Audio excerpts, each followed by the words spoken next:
Ladies and gentlemen, we would like to welcome you to our YouTube channel. Here we do a lot of analysis from the current set books. You know very well that we have Fathers of Nations, we have the Samaritan, and we also have the short stories, the Silent Song. We want to welcome our members here because this is going to be a very educative program, and it will be run by very experienced teachers who have handled English and literature for quite a while. Among the teachers that will be part of our presentation is Madam Oli Okumu. We also have Ken Kagali, we have Bernard Akoth, and myself. Moreover, we will be having our students doing the enactment while the teachers will be teaching and probably giving the analysis as well. I am Z.Oyuga. I think many of you know me. I'm an author. If you've read the Demystified series, I'm actually the co-author in English paper 2, Demystified. These are also teachers who have authored the texts. They will be taking you through the set books that we have. So we hope that you are going to enjoy our programs as we move along. You're welcome to our YouTube, which we will give the channel as we end this program. Thank you very much, and God bless you.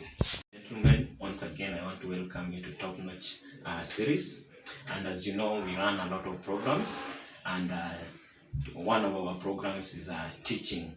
And this will be the first lesson on teaching, and I'll be taking you through. I am Bernard Akoth, and our first lesson is going to capture the interview where Fiona Mackenzie interviews Dr. Afolabi on the content of the summit of the Africans head of states. Our lesson is going to capture around 5 areas. 1, plot analysis. We shall look at thematic constants, styles.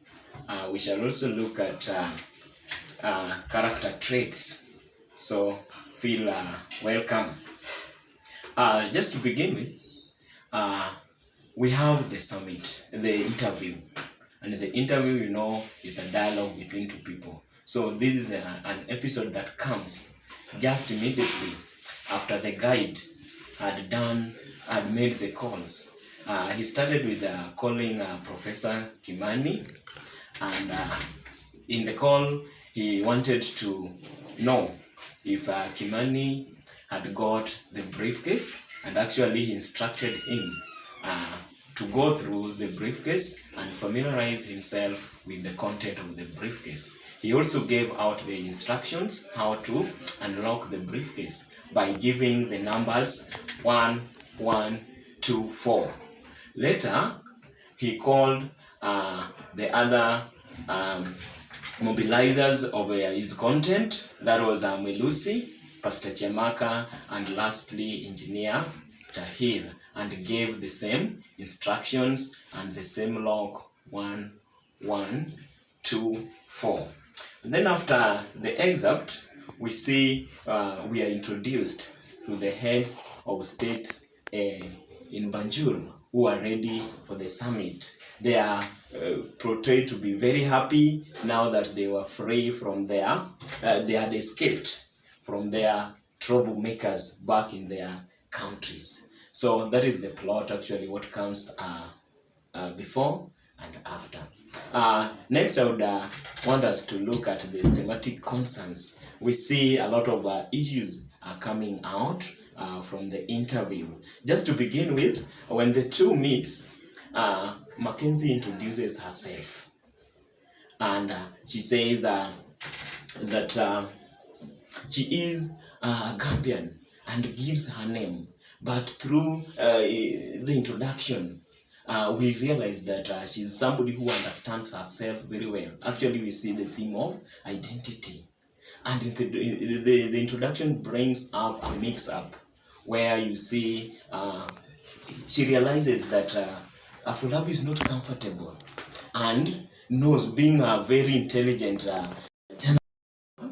Mackenzie on Abiola.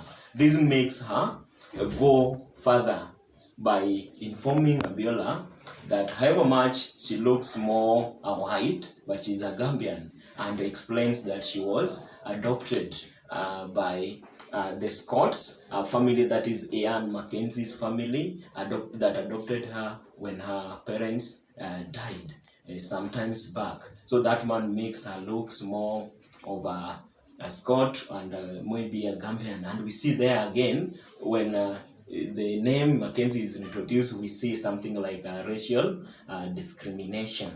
Again, we realize that Afolabi, we are told, we get it from the interview, that Afolabi is a man who is very wise, as he had received his education. He studied at Harvard University, and just apart from that, currently he teaches at the University of Ibadan in Nigeria, and he is also authored books. One of them is mentioned there, Failures of States. That one we also see an issue or a theme of education.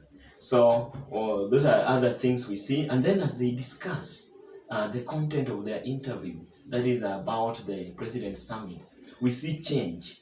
Abiola believes that the summit would bring change, and this change is that it would free African countries from some issues, bad issues like military coups, rigged election, and even foul play. So he believes the summit of the summit, there would be change. So again, we see the theme of change. And again, if you look at the theme of change, Abiola believes that after the summit, there would be change. And what is the change? Military coups, rigged election, foul play. How do these things come about? Actually, they are brought about by poor leadership or misuse of power. So that is another theme we can talk about. And then we also see, as Abiola explains to Mackenzie about the changes, Mackenzie introduces his book, Failures of State, and tells him that how sure are you the changes are going to come through? Yet in your book, you were so pessimistic. You never cared. You said that it is very hard to change. And again, from my view, I know the things that you are planning to change are what, or something like rigged election. Most of African presidents got to power through rigged election. So I don't see any change. There is a lot of pessimism. She's so hopeless about the changes that are going to take place. Ladies and gentlemen, may I take you to our third item, that is styles. So we see, and the interview, if you look at itself, Fathers of Nation here being a novel, and you see the interview is taking place between two people. That is one of the biggest style in this book. That is dialogue.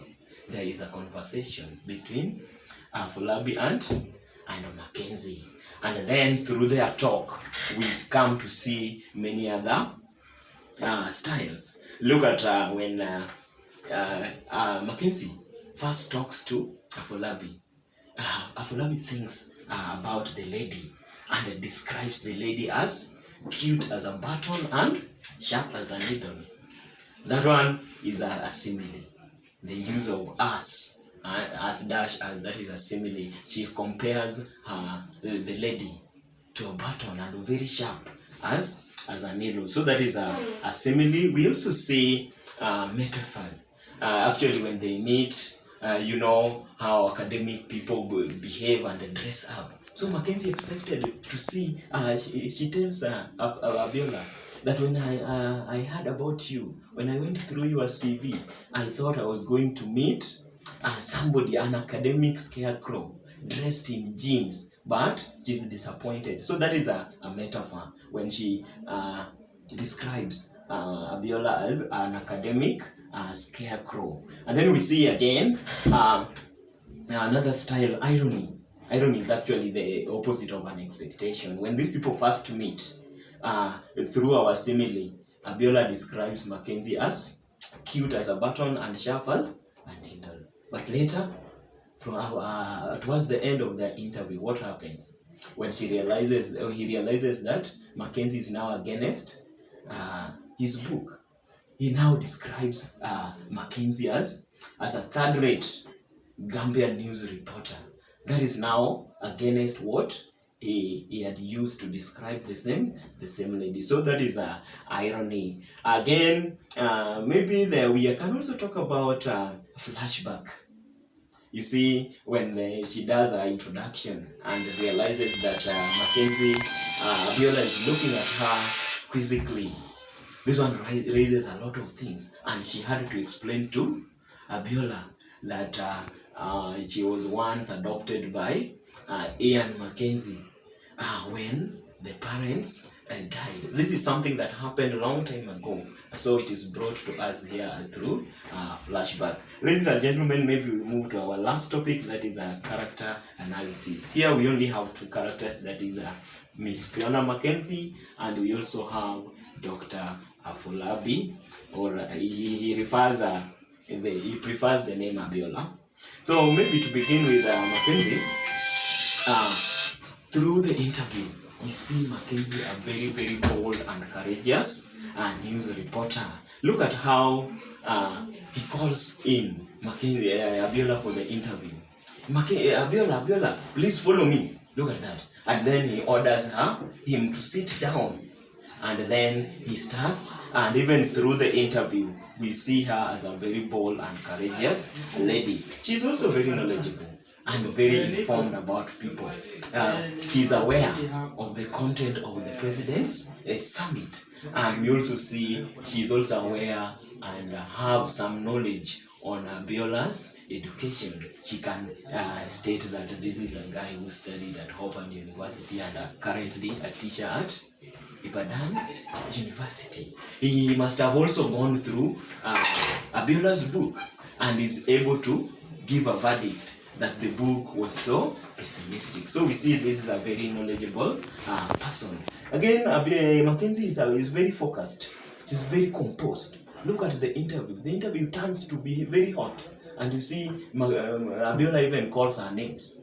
You are third-rate Gambian news reporter. Even Abiola even confuses her with the Zambian. Actually, he talked about Zambian reporter, and then she's very composed. And that one do not throw her out of balance. She corrects Abiola and says Gambian police. So, and again, after the abuse, she still brings the man back to the interview. That is somebody who is so composed. And lastly, we can say that she is also very honest.